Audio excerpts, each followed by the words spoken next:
vous allez chacun prendre le micro. Je promets de continuer l'œuvre que papa a commencée, que ce soit d'une manière ou d'une autre. Voilà. On commence par qui?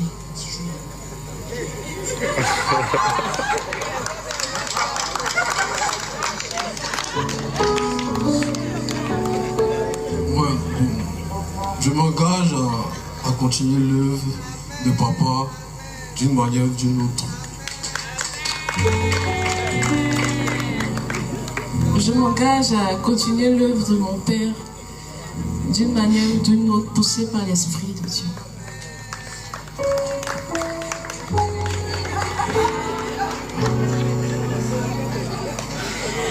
Je m'engage à continuer l'œuvre de mon père d'une manière comme d'une autre.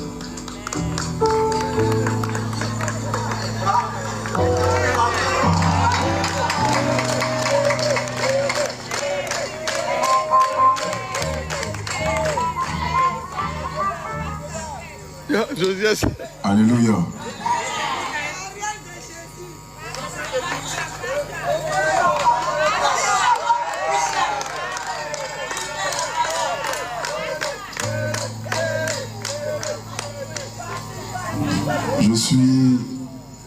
Je suis très heureux aujourd'hui.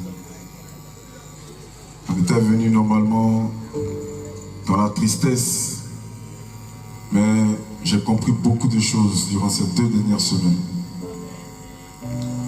On me disait, Ariel, tu as appelé, tu dois faire l'œuvre de Dieu. Quand on me dit ça, je les salue et puis m'en vais. Parce que mon père déjà faisait le travail. Je vous dis la vérité, c'est ce que je me disais. Je me dis, on est dans une famille, mon père est pasteur, moi il peut être un musicien tranquille pour pouvoir faire la musique comme je veux. Mais vous savez, j'ai construit ma carrière avec celle que vous avez tous connue. Il n'y a pas eu Ariel Chené sans Nadia Sabé. Pour dire qu'elle a été un pilier sur lequel j'ai bâti, sinon on a bâti tout ça. Et mon père était la boussole, ma boussole dans ce monde rempli de faux prophètes et de faux pasteurs.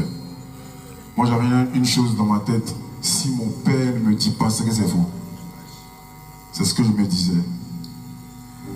Mais Dieu m'a fait comprendre que, au lieu de m'attacher à une chair, au lieu de me cacher, parce que oui, souvent quand on me lapide, je me cache derrière mon épouse, parce qu'elle avait un grand amour, donc son amour faisait blocage.